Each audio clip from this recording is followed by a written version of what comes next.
Like she said, my name is Niall. Last year I took part in an event called Loch Shields. So this event is the world's largest live fire cyber exercise, and it's run entirely by NATO. So just a quick one at what I'm going to be going through. First off, I'm going to have a very brief talk about myself, who I am, and I'm just going to get into it. Talk about, so where did it all start? Why did they come up with and start running Loch Shields? What is it exactly? And then I'll just get into it. Day 0, the start of it. Day 1, day 2, what kind of things happened during the exercise? And then just a bit of what I learned during it by taking part. So, first off, who am I? Like I said, my name is Niall Caffrey. I'm a senior consultant with EdgeScan, a penetration testing company based out of Dublin. I have 11 years experience in the industry. I do a small bit of security research on the side by myself. I'm a gamer, I'm an all-round nerd, and I'm currently preparing to do the Dublin Marathon in October. I'll have a bit more on that at the end. So, Loch Shields, where did this all start? What caused all of this? So, 2007, Estonia came under a massive cyber attack.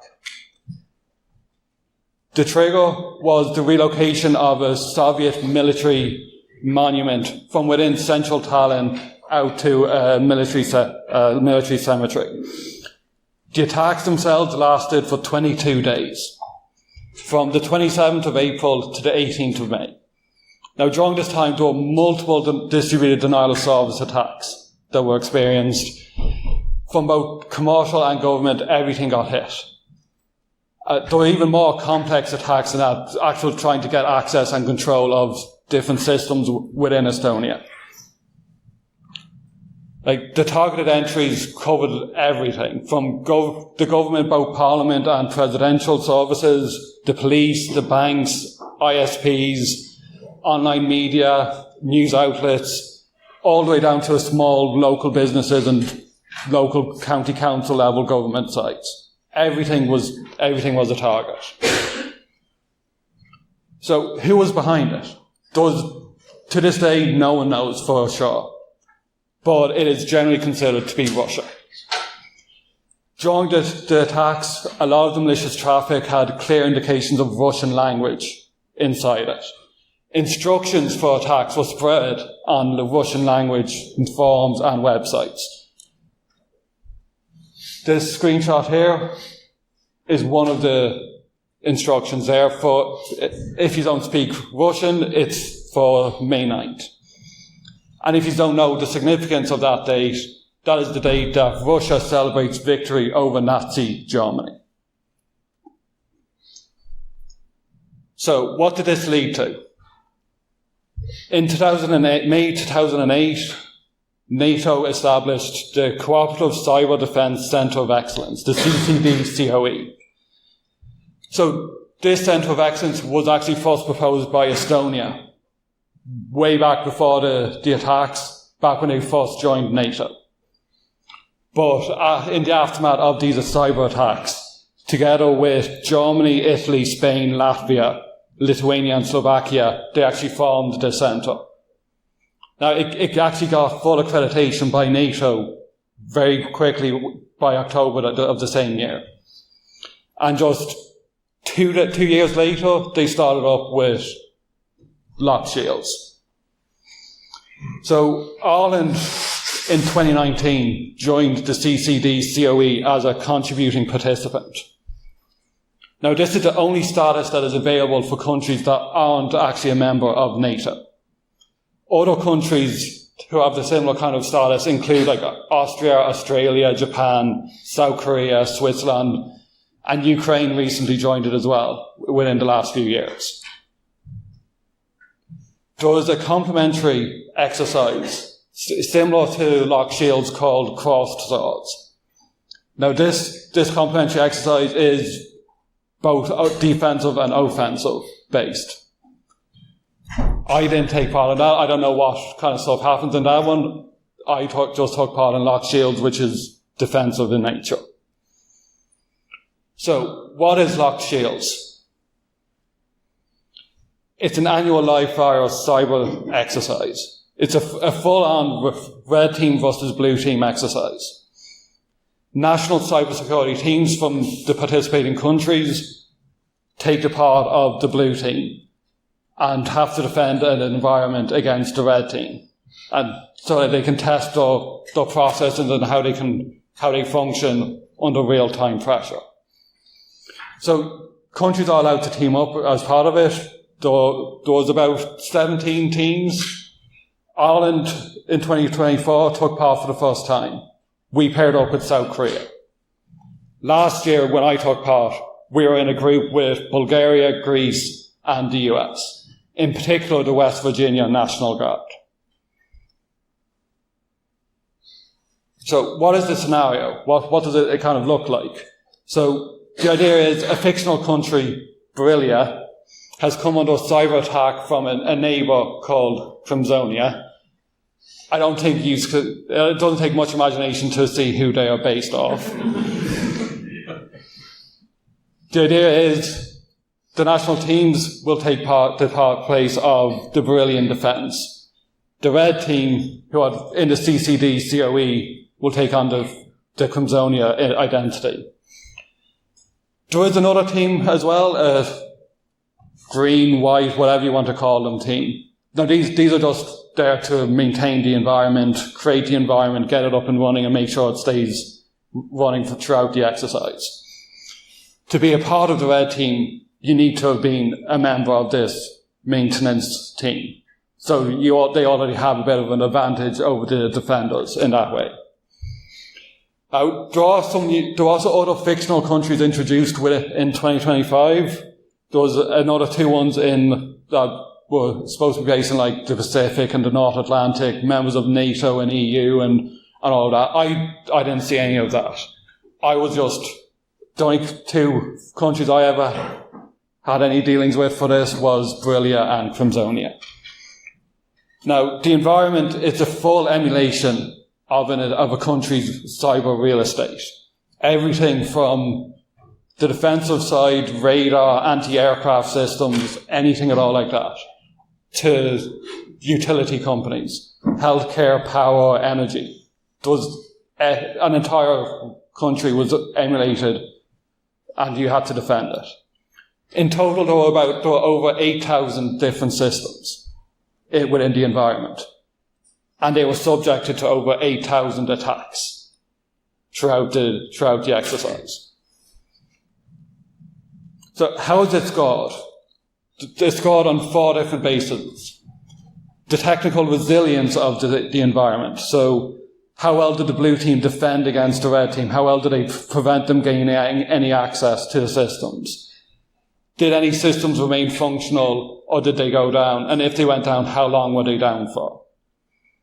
The situational awareness of the team. So how well did they detect any attacks? How well did they then report incidences that when they identified indicators of compromise or anything, how did they deal with all of that?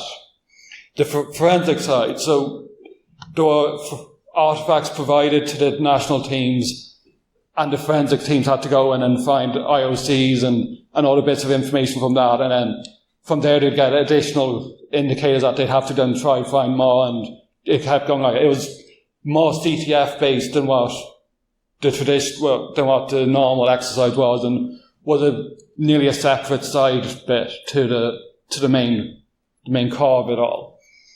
And then it also focused on the non-technical side as well. So how well did you do maintaining communications, following standard operating procedures, actually communicating with the public? So during this whole thing, there was actual fake mock press conferences given, actual social media posts put out to explain to the brilliant public what was going on and how we were responding to it and dealing with what was happening. So who takes part in it? So in 2025, there were 41 nations took part. These were split up across 17 different multinational teams. Some of the other teams that were involved were Germany and Singapore teamed up together. Poland and France teamed up. Italy, Slovenia and the US, or to be more specific, the Colorado National Guard teamed up. Romania, Portugal and Moldova were another team. So the Irish team itself, the ones from Ireland, what kind of format was this? So it was led by the NCSC. The Irish Defence Forces took part as well. And then there was several different multinational and Irish companies as well involved. Microsoft Ireland, BAE, ESB, Edscan, my company, Wiretap, Ernst & Young, KPMG, among many others, all took part and donated resources for this team, for the exercise to help out. So where did I come into it? So myself and two colleagues were brought in as subject matter experts. We are penetration testers by trade. We don't normally get involved in the blue team side of things, so we were kind of brought in as subject matter experts for web apps in particular. So there were several web apps within the environment that they wanted people on hand to help to protect them and defend against any attacks. We kind of assumed going in that our focus would be entirely on the web apps themselves. The structure, the configuration of them, identifying any vulnerabilities within them that we could harden and resolve so that the red team couldn't get access. We were completely wrong. So I just a quick thing about the logistics. So the CCD COE is based in Estonia. Now, because of that, the exercise itself is run out of Estonia and run on Estonian time. Now, for us in Ireland, this meant we were work days from 7 a.m. to 3 p.m. Me personally, it meant getting up about 4:30, 5 o'clock every day for the exercise to make sure I was there in the office where we were running it from and ready in front of my laptop, ready to go. Not the best experience depending on what time zone you're in. The US team had roughly 2 a.m. to 10 a.m. work days throughout the exercise. So how does it start? So about 2 weeks before the exercise actually kicks off, limited access to the environment is provided. So this limited access, you get VPN access to the environment. You can see some of the systems that will be live. Not all of them are actually up and running yet. So the idea is for you to take images and backups of as much of that as you can to identify as much as possible within that brief window, and then examine any backups and images and offline to identify issues. You can then deploy. You can then create hardening scripts to run on the day. So this access lasts for about 2 days, and then you're cut off again and you have to do everything offline. The exercise itself typically goes for a week. So there's about 1 day of connectivity checks to make sure everyone can access the environment, about 2 days of active testing for the exercise, and then at the end of the week there's a feedback session for the teams. So what does the environment actually look like? What does the exercise look at in general? So there's 3 emulated environments. The Brilliant Armed Forces, Brilliant Public Services, and Brilliant Energy and Utilities. 3 distinct environments that the team has to defend and protect. So it's split up across 3 days. Day 0, you get full access to the environment. All systems are live. You can see everything. So you get full access, and then it's reverted back to the baseline at the end of the day. So everyone starts off at an even footing then on day 1. Day 1, you have 30 minutes to deploy whatever protections, whatever defenses you want. And then at the end of 30 minutes, the red team starts attacking. Day 2, you get roughly 10, 15, 20, 30, up to 30 minutes at the start of the day, just for everyone to settle in and prepare before the red team full on goes again, but they generally do kick off nearly straight away. Day 0, the beginning of it. So, we have full access, yes. We can see all of the systems in the environment. Access everything, try and identify as much as we can, and then we have to practice the hardening as well. So we have to install any tools that we're using, like Microsoft Defender for Endpoint, Velociraptor, any hardening scripts that we've developed over the last few weeks. We have to run them as well to fix as much issues as possible. And we need to try and get as much of this deployed within 30 minutes as we can.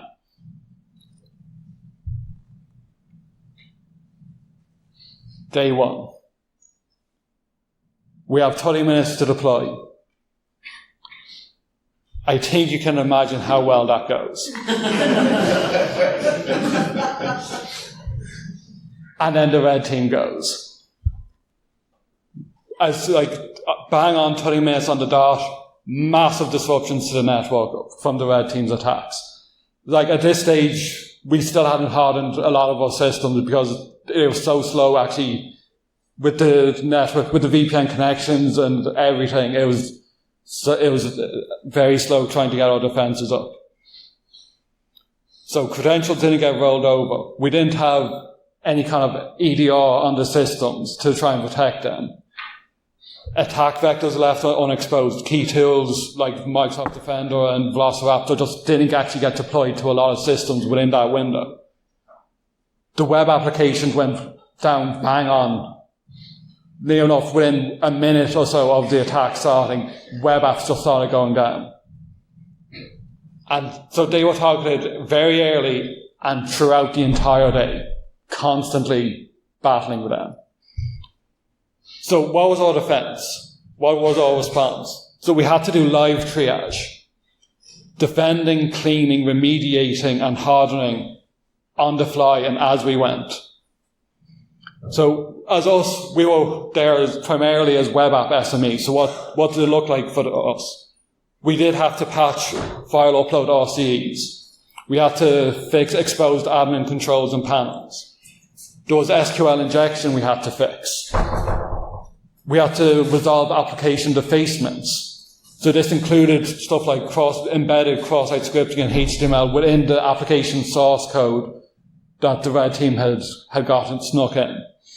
The red team had modified JavaScript and CSS files on the CDN that we then had to block off the CDN for those web apps and run it locally and stop the defacement that way. There was the put method enabled, and that they abused that to upload new files and override files. And it went on and on and on. We also had other tasks as well that wasn't web app focused. We had to resecure configuration files that that the red team had altered so that things would be more vulnerable. We had to remove unauthorized users and accounts that the red team had created for themselves. There was elevated permissions given to some users that we had to go in and identify and revoke. We had to manually look for privilege escalation vectors so we can then fix them and to stop the red team from abusing them. We had to restore key system files that the red team had deleted to weaken up the system. We had to identify services that, again, were weakened in some way and just actually re-harden them to what they were at the baseline at least. And on and on and on it went. So it was fair to say by the end of day 1, we were shell-shocked. So we needed to completely rethink our approach. And then day 2 started. And it just kept going. And it got even more intense day 2 because the red team switched tactics as well. Previously, the first one was all about defacement and gaining access to the systems. Now they decided that they were going to completely block us from accessing the systems and just take everything down, take down as much as they could, be as destructive as possible. So we had to pivot as well. Some of the things we encountered: full service takedowns, user purges, firewall blocks, network restrictions, all implemented to stop us from accessing the systems. So our response, we had to pivot from what we were doing to try and... Our objective was less now about actually hardening machines and was more about trying to maintain what access we had and trying to regain access. There was entire fire servers that we had completely lost control of, that we just had to firewall off and just take the loss, because we couldn't gain access to them again. We had to get more redundancy, add for more fallback mechanisms and pivot points into the systems to try and help us gain access again.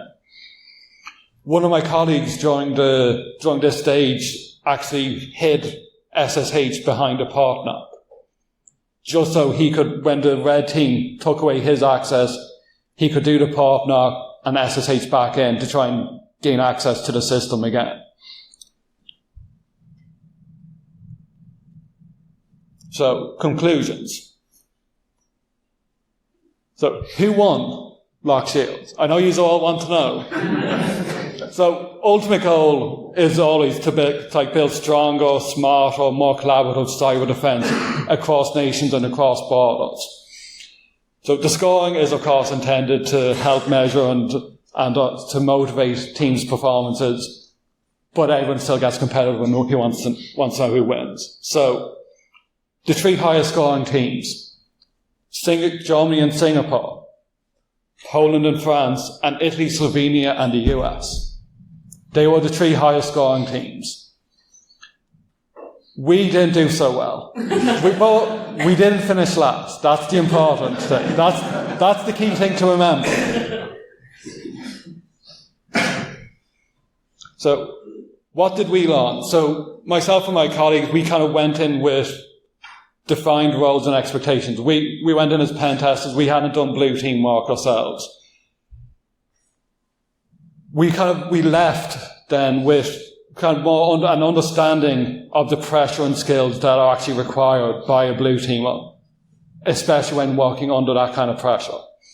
And a massive admiration for actually what they go through during a live incident and trying to reclaim systems from the hackers. We did learn perfection is a myth. What really matters, it doesn't matter, you can't get everything perfect, so what really matters is how quickly can you pivot during an attack? How well can you recover a system? Has the actual environment itself been engineered in such a way that you can support this kind of recovery when there's people just taking down everything left, right and centre? So it was a massively exhausting 3-day experience.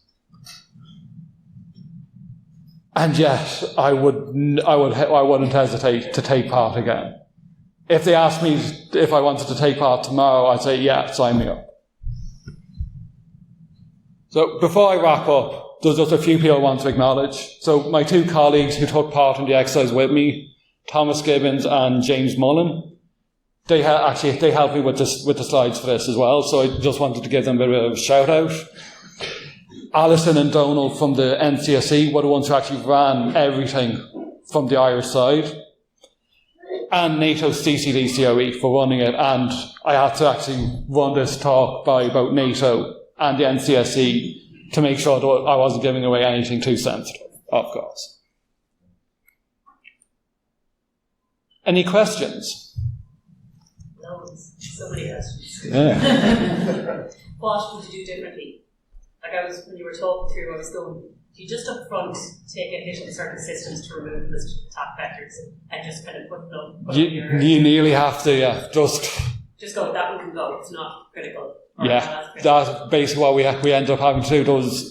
By the end of day one, there was about 3 or 4 servers that we just had to completely firewall off, say, yeah, fuck it, we've lost those servers, we're not getting them back, we just have to keep them off. Yeah. And and the back. What are your thoughts about teams involving commercial companies or people who work for commercial companies like yourself?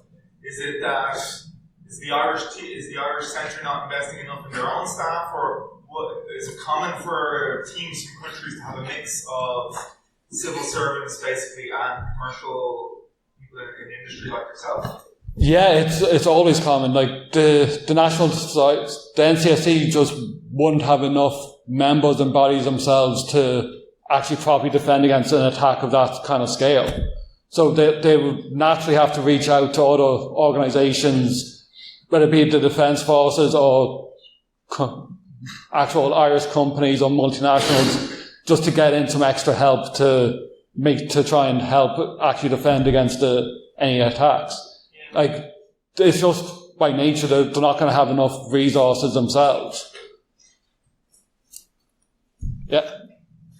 Was there any stress management techniques that you No. Apart from getting an admiration for the Portuguese custard tarts, they were very good at it. So apart from that, there wasn't any stress management done whatsoever. Do you feel like you would have doing it again? Is that something that you'd work into your plan? I probably should do that, yes, next time. I'll have to keep that in mind, yes. Yeah. What did you learn about prioritizing work and coordinating amongst them? It was, for me personally, so the team, we were split up into individual pods of 5-6 members and given, you have 5-10 servers to take care of, kind of thing. So for me personally, the team I was in was based out of the US. So I personally found it a harder time communicating with my team because they were on a different time zone. They were up very early morning, very tired, so I had very slow responses at times. My colleagues were in an Irish team. Small little team was completely Irish, and they had a much easier time of it because they were actually all physically either in the office or in the same time zone at least. So there is a lot more work to be done there around just the communication of those teams, those small individual teams like that. Did you find something that worked? By the end of it, no. We didn't have the time within the 2 days. It was you don't really have time to do anything apart from focus on your servers, on the next server, on the next server, on the next one. Oh fuck, I have to go back to this first one again because they've gone back into it, and it just keeps going and going and going like that. So you survived the events. Yeah. They were full of Portuguese custard tarts, and the dust has settled. What were the learnings that everybody took away from this strategically to change the next time you're on this operation? There was a few learnings, for this exercise itself. One was just not to have everything live at go, to only bring servers up live after we actually got them hardened, and just take the loss of points and the scoring from the start for the availability of those systems until we have them properly hardened. Yeah. That was one of the main ones that was kind of taken away from in this kind of exercise. And you can then say that's what you should do then live as well. But in reality, a lot of yeah. Were there any attack techniques that were more successful than you would have expected or less successful? So I can't get into specifics on attacks because I don't want the NATO ones to come banging down my door saying, "You fucking said that, you shouldn't have said that." So, yeah.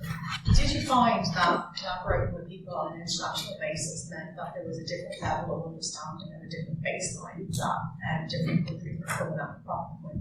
Because we learned living in Ireland and Germany, they learned differently.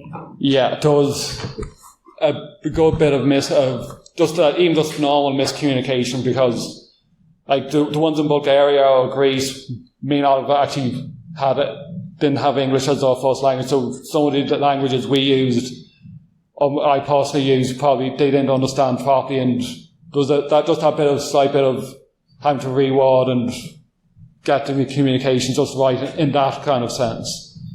And let alone actually they learned different things, learned it differently than I did, so they have different procedures and methods of maybe even doing the same task that we just didn't understand fully ourselves. Yeah. You said that you were brought in for web apps, but that didn't last very long. What was it like to pivot from your outlet, or what was the learning from pivoting from what you thought your task was going to be to? So we thought it was web apps. It was still web apps throughout the entire thing, but we also, on top of the web apps, had to do the other stuff as well. So more work, basically. More work, and then because there was only like the 2 or 3 of us web app SMEs, we had to do any web apps anywhere in the environment across any of the 3 things. We were the ones who had to go and help them out when they got the facing to us. So even though we were in like specific pods and had specific servers to look after, we were basically in charge of all of the web apps across the entire environment as well, to help individual teams get back and recover those systems. Yeah. It seemed that there was a lot of kind of issues across all environments, and I'm not sure from your perspective if there were too weak or too many vulnerabilities, or can you see that kind of in the Irish landscape being very similar from your experience?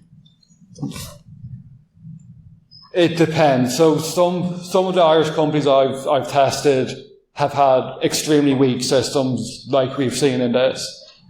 Other companies have had extremely well-defended systems that this doesn't actually represent whatsoever. So some of the issues that we came across in this, we've also had the same kind of vulnerabilities found in the live in public. So some of it was a bit too vulnerable, other bits were just vulnerable enough, so it kind of didn't, it was that kind of mix of bits.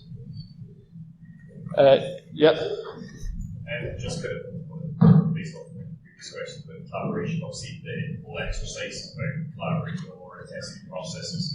How many of the people in your team you still actually in contact with? Is it kind of an environment still fostered to people are still talking to each other and engaged, or is it almost you do your exercise and everyone goes back to their real life and they're going to go off? Yeah, so there was talk about us like setting up Discord servers and stuff to keep talking, and people put into LinkedIn things to connect with each other and on all of that. But yeah, I haven't been talking with anyone on my team since the exercise. I don't know about my colleagues if they've kept up with them or not. Or yeah.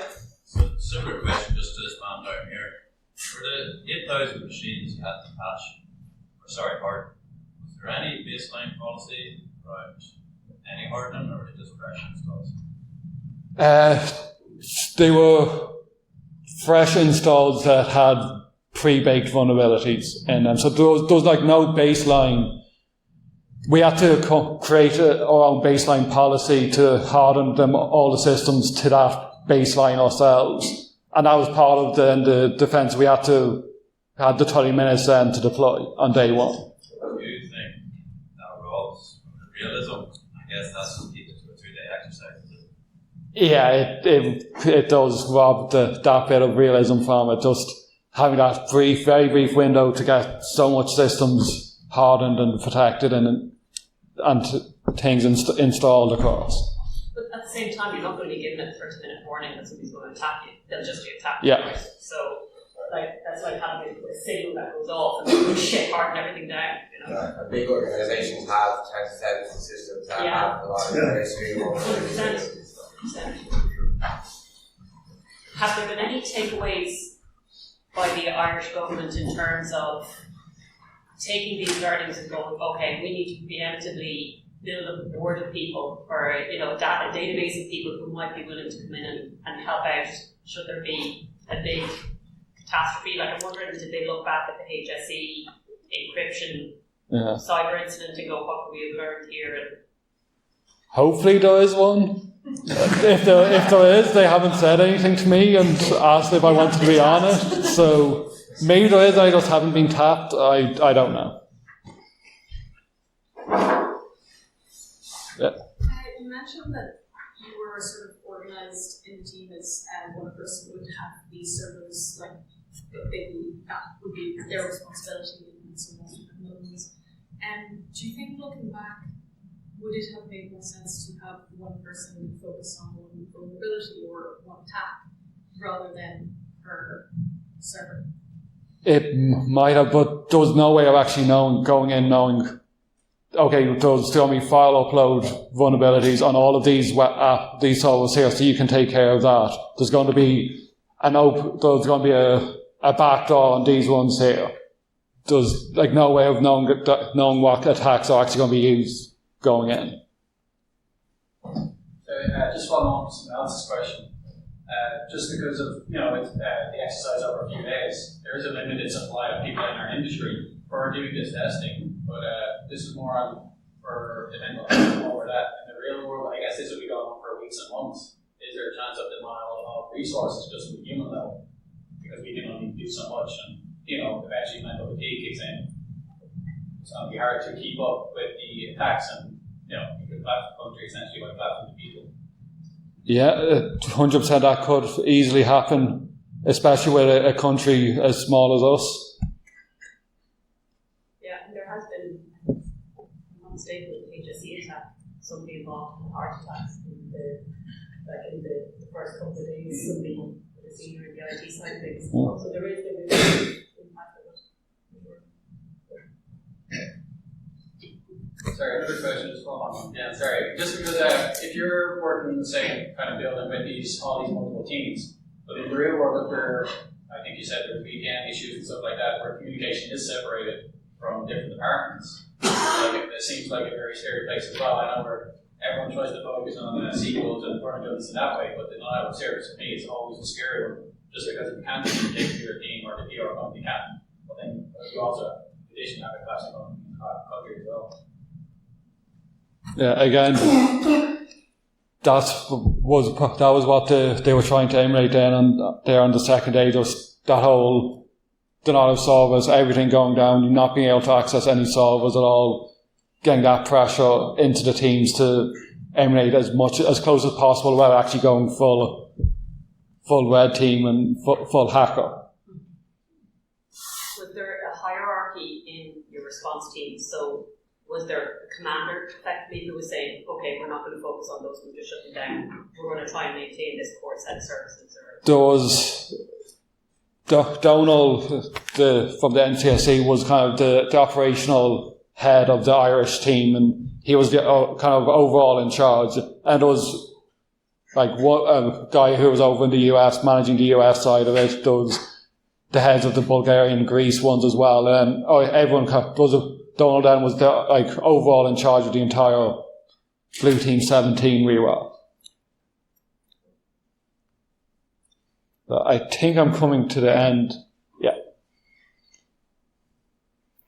So I'll just go wrap it up. So just say thanks, and like I said, I'm taking part in the Dublin Marathon. I'm actually going to be doing it for a charity that's very, very dear to me. So QR code there for just if anyone wants to donate a bit of money to the charity, they feel free to.